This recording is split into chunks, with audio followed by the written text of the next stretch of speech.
Bonjour, en tant que riveraine, je suis contente de vous accueillir à tous. Parce que le jardin de la Reine, il n'y a pas que les riverains qui viennent. D'ailleurs, il y a beaucoup de gens qui ne sont pas riverains, qui sont ici. Parce que cette place était très importante pour nous. C'est là où on se réunissait aussi. Et on est content qu'on remette un arbre. On pourra avoir de l'ombre dans quelques années. Mais ça va très vite, ne vous en faites pas. Je voulais aussi vous parler du jardin de la Reine. Ça fait 10 ans actuellement, bientôt ça va faire 10 ans qu'on a sauvé le jardin de la Reine, grâce à M. Michael Delafosse, qui a été quand même à nos côtés. Et nous allons faire une grande fête, le 24 et le 25 juin. Voilà. Alors on espère vous voir tous au jardin de la Reine pour cette fête-là. Super. Moi je laisse la parole à M. le maire. Qui va nous parler.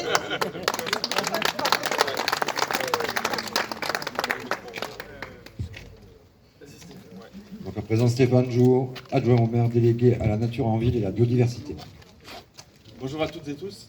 Écoutez, il y a un an, presque jour pour jour, parce que c'était le dimanche 13 mars, on avait un joli micocoulier qui est tombé. C'était un matin tempétueux et le vent l'a fait tomber. Alors on savait que cet arbre était fragile. Hein. On avait vraiment tout fait pour le conserver. On avait fait des radios de l'arbre qu'on appelle des tomographies. On avait fait des tests de traction pour voir s'il pouvait tenir encore un petit peu. On nous avait dit qu'il pouvait tenir encore un peu, donc on s'est dit quand même on va le garder. Et malheureusement, voilà, la tempête a fait tomber cet arbre. Alors cet arbre, ce qu'il faut savoir, c'est qu'il n'est pas tombé parce qu'il était vieux. Il n'était pas vieux du tout en fait. Il avait une quarantaine d'années. Il datait des années 80, début des années 80. Alors Marie-Claude le dira parce qu'elle l'a vu planter. Je l'ai vu planter, il était comme plus petit que ça. Et je me disais à moi-même, avant que je sois sous l'ombre de cet arbre, il y aura du temps qui va passer. Mais ça a été rapide. Oui, ça a été rapide parce qu'en plus cet arbre en fait a trouvé de l'eau et a eu une croissance assez rapide. Malheureusement, il y a une dizaine, quinzaine d'années, on pense, des travaux de voirie ont été faits et ce qui s'est passé, c'est que de ce côté-là, les racines ont été sectionnées. Et bienvenue. Et donc les racines ont été sectionnées pendant les travaux. Et le résultat, c'est toujours le même malheureusement, c'est que 10 ans après, l'arbre faiblit, les champignons rentrent dans l'arbre et il devient creux de l'intérieur.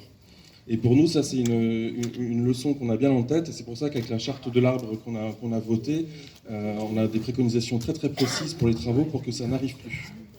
Alors malheureusement, on a encore les dégâts aujourd'hui de pas mal de chantiers qui ont été mal faits et parfois aussi, malheureusement, ça n'est pas toujours respecté. Donc on a voté aussi ce qu'on appelle un barème de l'arbre. Ça veut dire que si les arbres sont détériorés, y compris au niveau des racines, on peut sanctionner par des amendes assez importantes pour que chacun comprenne qu'aujourd'hui, maintenant, on ne fait pas n'importe quoi pendant les travaux. Alors cet arbre, on avait quand même essayé de le sauver, notamment en élargissant la fosse, parce que je ne sais pas si vous vous rappelez, mais c'était vraiment bétonné tout autour. Bon, ça n'a pas suffi. En tout cas, aujourd'hui, quand on replante, eh bien, on replante dans des conditions qui sont, vous voyez, là, bien meilleures, avec suffisamment de terre, suffisamment d'espace désimperméabilisé pour que l'arbre puisse respirer. Donc là, je pense que j'espère qu'il tiendra un petit peu plus que le micocoulier précédent. En tout cas, c'est important. On plante beaucoup d'arbres à Montpellier. Cette année, on a planté 5000 en ville. Mais c'est aussi important de replanter. Et on a beaucoup d'arbres qu'on a replantés cette année. On va encore en replanter. Donc l'autre jour, rue Saint-Firmin, j'ai vu M. Morin-Lafont quelque part, voilà, qui est là. On a eu le plaisir de replanter un beau poirier. Bientôt, on va replanter un micocoulier au niveau de la place Leroy-Beaulieu. Alors, même chose, en fait, ce micocoulier, il a été à l'époque impacté par le chantier du tramway. Les racines ont été coupées. C'est pour ça qu'il est mort assez rapidement ensuite. Aujourd'hui, sur le chantier du tramway, le nouveau, on fait autrement. Alors vous allez me dire, mais pourquoi on ne replante pas un micocoulier ici? Parce que voilà, ça n'a pas trop une tête de micocoulier, c'est un chêne liège de Chine. Alors, parce que pour deux raisons. La première, c'est que c'est bien aussi de différencier, de planter de nouvelles essences et de tester. Mais la première raison, c'était qu'on a une suspicion de champignons qui s'appelle l'armillaire et qui touche le micocoulier. Et on ne voulait pas prendre ce risque, en fait, de planter un arbre qui ne tiendrait pas forcément longtemps. Donc voilà, on plante un nouvel arbre, on diversifie et ça sera un arbre qui a vocation à devenir vraiment grand et à faire vraiment de l'ombre assez rapidement, j'espère. Merci. On a présent Michael Delafos, maire de Montpellier, président de Montpellier Méditerranée Métropole. Bonjour à tous et à toutes. Je veux évidemment saluer Marie-Claude Pachon, présidente de l'association du Jardin de la Reine, et à travers elle tous les bénévoles qui s'impliquent aux côtés des équipes des espaces verts pour ce petit coin de paradis, hein, quand même, dans Montpellier, il faut le dire ainsi. Saluer évidemment l'équipe municipale, Stéphane Jouot, Marie Massard, Marie Sfay, Véronique Brunet, Boris Bélanger qui est adjoint au quartier. Remercier Zita Chelvis-Sandin d'être là. Conseil départemental, tous et toutes. Alors, je vais parler des arbres, mais avant, je vais partager avec vous une joie, parce que c'est très important. J'arrive à l'instant de Paris. J'ai fait l'aller-retour, puisque, vous savez, on a postulé il y a 9 mois pour être capitale européenne de la culture. Mercredi, ce fut le grand oral, et devant un jury représentant la diversité de l'Europe, des pays baltes, de Malte, de Croatie, d'Espagne, d'Irlande. Et donc, à l'issue de cet oral, qui a été une délégation qui symbolise toute l'unité du territoire, hier, on a été retenu parmi les 4 finalistes. Et je crois que c'est pour nous une grande fierté. Ça va commander beaucoup de travail, beaucoup d'implications, on porte beaucoup d'appels à projets, donc les idées sont les bienvenues. En tout cas, tout élément d'engouement autour de ce projet va nous aider à emporter la décision ultime. Donc au mois d'octobre, le jury vient, et puis fin décembre, nous saurons si en 2028, c'est ici que ça se passe, avec le titre de capitale européenne. De toute façon, ici en 2028, quoi qu'il se passe, il se passera plein de choses. Bon, voilà, donc je viens avec une bonne nouvelle, pas peu fier, et merci. Et la presse, Midi aujourd'hui a fait sa une, voilà, la presse relève, ça traduit la dynamique d'ensemble, bon, tant mieux. Alors maintenant, merci Stéphane des explications. Je vais vous raconter une des contraintes quand on devient maire, c'est le pouvoir de police. Et parfois, on est confronté à des situations difficiles d'arbres malades et qui peuvent à tout moment tomber et qui engageraient ma responsabilité pénale et par voie de conséquence aussi de Stéphane, si nous ne prenons pas les bonnes dispositions pour les arbres. Et alors, on a à chaque fois, on essaye de faire au mieux. Sur le boulevard Henri IV, le chancre coloré, je parle sous ton contrôle, cher Stéphane, était là et ça nous a obligés à abattre un certain nombre d'arbres pour pouvoir préserver les autres, parce que le chancre est quelque chose de terrible, il est contagieux, hein, voilà, par les racines, il se diffuse. Et donc, on a essayé on a dû limiter sa propagation, on a eu le même problème par Tastavin, et donc nous replantons. Et c'est vrai que quand les arbres sont malades et quand ils risquent de contaminer les autres, après expertise, le comité arbre, tout un travail fait par nos chercheurs, les bureaux d'études, eh bien on doit prendre des décisions. Quand on peut tenter de protéger un arbre, nous le faisons. Et c'est ce que nous avons essayé de faire avec le micocoulier. Et s'il y a 40 ans, l'arbre fut planté, l'emprise terre n'était pas aussi grande. Et on a essayé comme ça. Mais nous n'y sommes pas arrivés. Et je veux le dire, fort heureusement, pour notre responsabilité pénale, le jour où cet arbre est tombé, à cause d'une tempête, personne n'était à côté. Parce que si une voiture, si un cycliste, si un piéton, l'arbre tombe, nous sommes responsables. Il est même tombé en douceur. Non mais, oui, tant mieux. Et au bon endroit. Tant mieux. Mais je veux bien vous expliquer. Je veux bien expliquer ça. J'étais là, moi. Parce que moi, mon rôle, et je vais être très attaché à ça, c'est de partager la responsabilité. Parce que des fois, on dit, ah, mais quoi, l'arbre, etc. Oui, mais quand nous, en gros, quand nous prenons la décision d'abattre un arbre, ou quand nous tentons de le faire, c'est ce que nous appelons une forme de dernier recours. Voilà. Et ça, il faut que tout le monde l'ait bien à l'esprit, parce que Stéphane, souvent, il vient me voir et me dit, ah, monsieur le maire, là, il va falloir... Je lui dis, ah, c'est pas possible. Il me dit, il vient avec tous les rapports, voilà, et on se pose ces questions. Donc, c'est comme ça que nous prenons nos décisions. Ensuite, nous avons une très grande ambition de planter davantage d'arbres dans notre ville, de l'ombrager, de lui donner de la place, parce que l'arbre a un enjeu de rafraîchissement, il y a une valeur sociale. Ici, moi je me souviens quand on a annoncé la mauvaise nouvelle sur Métropolitain, la Gazette Live, etc., les gens disaient « Ah, mais on l'aimait cet arbre parce que on venait à la terrasse du temps où la fac de droit avait son antenne ici. » Enfin, ça a été le souvenir, sans doute pour tous les habitants. C'est quand même un des chemins qui nous mène au Jardin des Plantes. Et donc, nous plantons des arbres et on a un projet. Notre objectif, c'est 50 000 arbres à l'horizon 2026. Parfois, ils sont tout petits parce que nous travaillons pour l'avenir, pour les 2 décennies qui viennent, pour que l'arbre puisse se développer. Et c'est ce que nous faisons. Nous étions à Astruc il y a 3 semaines. Enfin, régulièrement, Stéphane fait cela. Si vous allez par exemple sur le rond-point Mendès France, là aussi, vous savez, il y avait un gazon. Ben là, on plante des arbres parce qu'il faut changer nos usages. Je vais y venir sur la ressource en eau. Et puis, il y a des plantations plus emblématiques. Et évidemment, je veux venir ici à la Comédie, qui a vocation aussi à trouver sa part d'ombre et pour laquelle nous allons planter 8 ornes qui s'inscrivent dans la grande redéfinition du projet Comédie avec l'esplanade et la restitution de son allée centrale. Et donc partout où on peut désimperméabiliser pour planter et permettre à des arbres de se développer, nous le faisons. Des fois, certains, dans les réunions publiques, disent « Monsieur le maire, il faudrait planter un arbre là. » Alors, on regarde. Mais le problème, c'est les réseaux. Le gaz, l'eau, l'assainissement. Et donc, évidemment, si on plante un arbre, on peut collectivement se faire plaisir. Mais s'il dégrade les réseaux et qui crée des dysfonctionnements urbains, ça n'est pas satisfaisant. Et puis, c'est sa propre pérennité.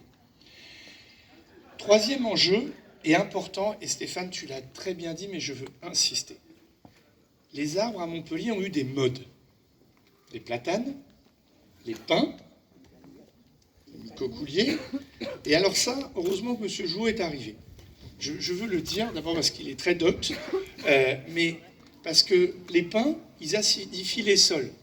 Ils les défoncent. Vous allez au bord du Lèze, tous les parents, cher Stéphane, je m'autorise à te prendre en exemple, les personnes en situation de handicap ont du mal à s'approprier l'espace public parce que le système racinaire défonce notre voirie. Alors qu'on devrait pouvoir se promener, eh bien, il y a tout un tas de Montpelliérains et de Montpelliéraines qui n'ont pas le confort auquel ils ont droit. Et donc, les pins, ça n'a pas été forcément la meilleure idée. Acidification des sols. Tout comme, monsieur, bonjour. Ah oui, allez. Et votre vulgarité vous honore pas, monsieur. Et donc, voilà, allez. On discutera après, si vous voulez. Et on a bien compris. Je termine sur les arbres.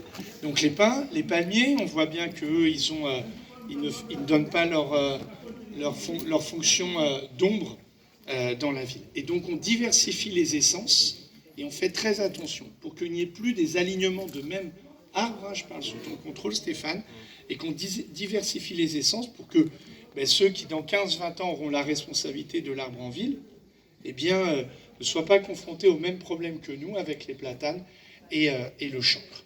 Donc voilà comment on essaye d'agir. Donc on plante des arbres, on désimperméabilise là où c'est possible. Et puis je voudrais terminer par quelques mots sur le quartier et ses transformations.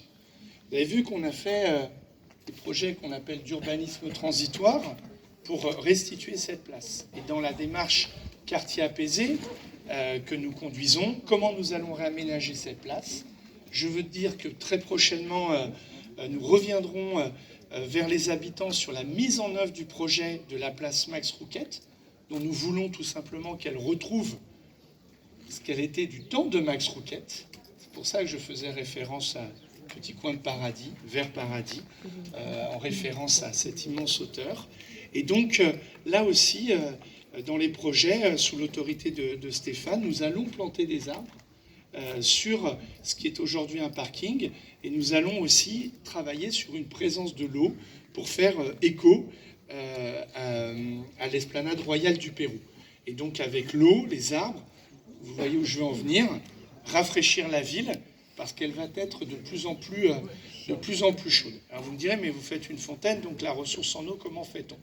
Eh bien là aussi nous travaillons, et je terminerai là-dessus. Vous savez qu'en France, on est très en retard sur la réutilisation des eaux usées. Là, nous allons moderniser notre usine d'assainissement avec un objectif de passer de 0 à 30% de réutilisation des eaux usées pour nettoyer les rues, pour arroser les espaces verts, pour aider les pompiers quand ils ont leurs grosses citernes à remplir, etc., etc. Et donc, nous maîtrisons ainsi la ressource en eau. Donc voilà, mesdames et messieurs, à travers le regretté Miko Coulier, voilà ce que nous essayons de tracer comme perspective. Il faut du temps aux arbres pour grandir. Mais j'ai aperçu des poussettes, des enfants. Voilà. Il faut qu'ils se... Voilà, ben parfait. Il faut qu'ils se prennent en photo à côté, ce petit bonhomme. Parce que probablement, quand il ira à l'université, ici ou ailleurs, eh bien, l'arbre sera revenu en majesté dans notre ville. Parfois, il faut du temps. Et il faut respecter ce temps. C'est le temps de la nature. Et c'est sans doute parce qu'on ne l'a pas assez respecté et trop violenté que parfois nous subissons les dégâts qui nous inquiètent tous et toutes. Voilà, donc merci à vous d'être présents. Prenons soin de cet arbre et des arbres, comme Marie-Claude et votre association Jardin de la Reine, comme je reparlerai bientôt du Jardin des Plantes. Et merci aux entreprises qui répondent présents avec les équipes des espaces verts de la ville de Montpellier, qui sont très mobilisés et qui participent à embellir la ville, parce que outre la plantation, eh bien, voilà, il y a ces essences qui sont posées, et bientôt, quand les beaux jours arrivent, au bar du Carré du Roi, on aura plaisir à converser à cet endroit, en savourant un petit café, un petit verre de vin, au choix. Voilà, merci à tous.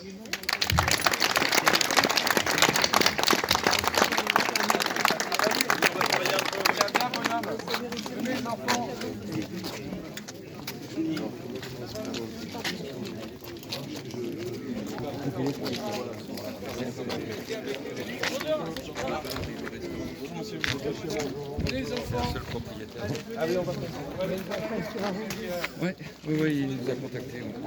Ici, dans notre pardon. Il y avait le feu de la salle.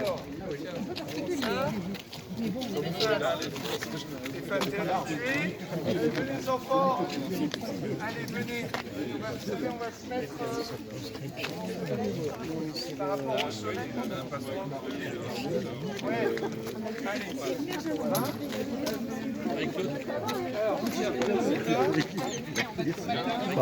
Boris, viens là. Et viens, toi, Non mais il faut que je ça. Excusez-moi. Alors, voilà. C'est mieux que de couper les rubans. Du sport. Allez, tiens, viens avec moi. 3. Et viens là, bonhomme. Viens. Venez avec. Viens. Voilà. Allez, tous les deux, tiens. Allez, on y va. Hop. Et on regarde les photos.